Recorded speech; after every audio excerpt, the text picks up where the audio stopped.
Hoy. Ruta exploratoria a la Quebrada Remedios, también llamada La Plata. Antofagasta, domingo, 2 de marzo, de 2025.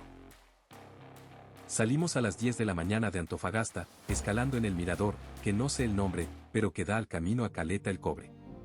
Aprovechando que, al contrario de la mayoría de las veces, no había viento, elevé el pequeño dron y registré esta bonita toma.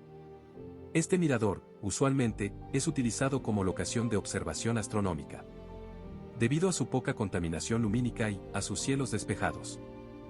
Intruseando por el Google Maps, me llamó la atención el camino que, perpendicularmente, entraba a esta quebrada denominada Remedios.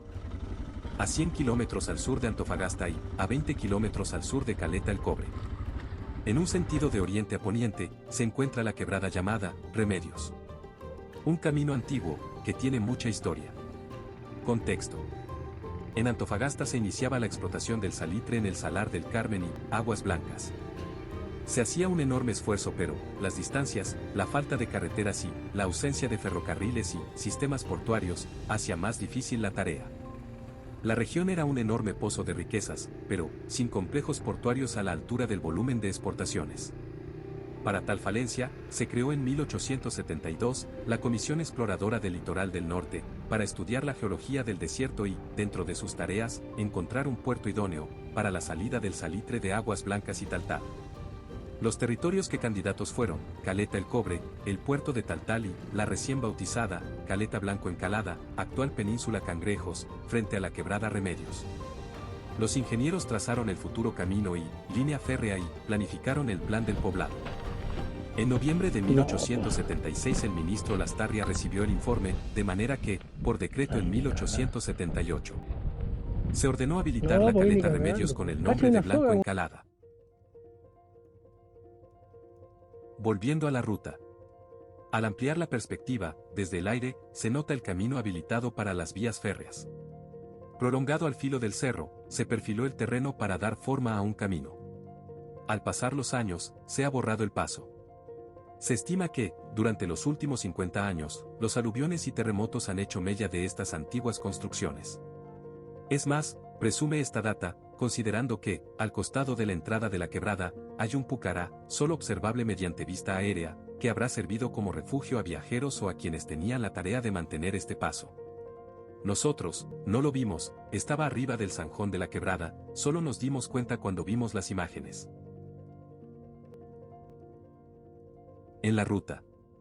Ya que, no pudimos salir por la costa y, conectar con la ruta costera 1, seguimos lo contrario. Salir por el cerro. Verificar si podíamos avanzar por el oriente y, conectar con la ruta B710, que va a Paranal y Paposo.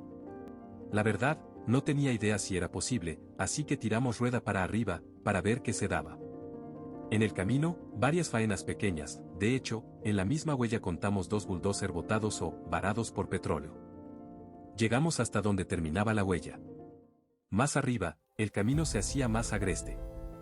Difícil de pasar, pero no imposible. Pero, como no queríamos avanzar en vano, subimos a un cerro y elevamos el dron para ver dónde terminaba la quebrada. Avistamos que, la cuenca natural se extendía unos 5 kilómetros más, de donde estábamos. Pasada esa distancia, la pendiente se hacía más extrema y, sin ninguna certeza que existiera una salida a la carretera B710. Decidimos lo más sensato, dar la vuelta y tomar una conexión a Caleta el Cobre. El camino serpenteante que se ve, es el acceso a la mina Sorpresa, a unos 5 kilómetros al sur. Debajo, la huella al punto de acceso.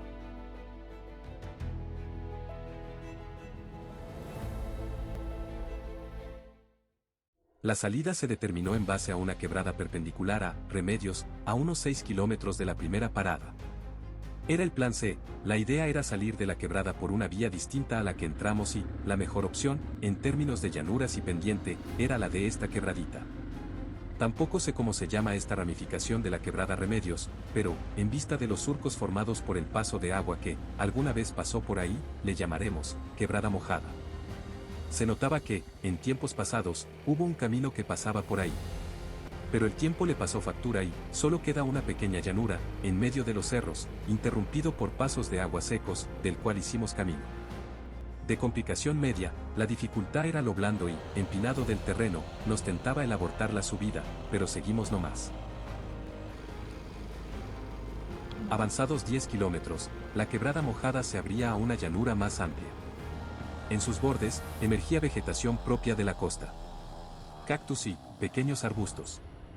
Buscando camino por las crestas del cerro, dimos con la cima del cerro Quebrada Mojada. Al otro lado, el océano y abajo, la carretera. En perspectiva aérea, se puede apreciar en más detalle y dimensión la flora propia de las costas nortinas de Chile. Especies vegetales especialmente entre los 400 y 800 metros de altura, que se ven favorecidas gracias a la presencia de neblina costera o camanchaca, teniendo altos índices de concentración de endemismo. Especies vegetales nativas tales como arbusto denominado Chenopodium petiolare y Cactus Euligia equikensis de 2 metros. Los anteriores polinizados por la famosa mariposa del desierto, Pyrgus fides. Pululan en el borde y falda de cerros de esta altura.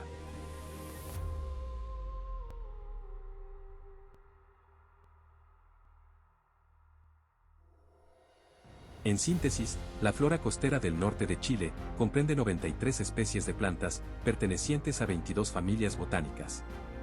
Estos ecosistemas tienen altos índices de especies endémicas y de especies clasificadas en categorías de conservación. Se hacía tentador seguir la senda de las crestas del cerro, el paisaje era muy bonito.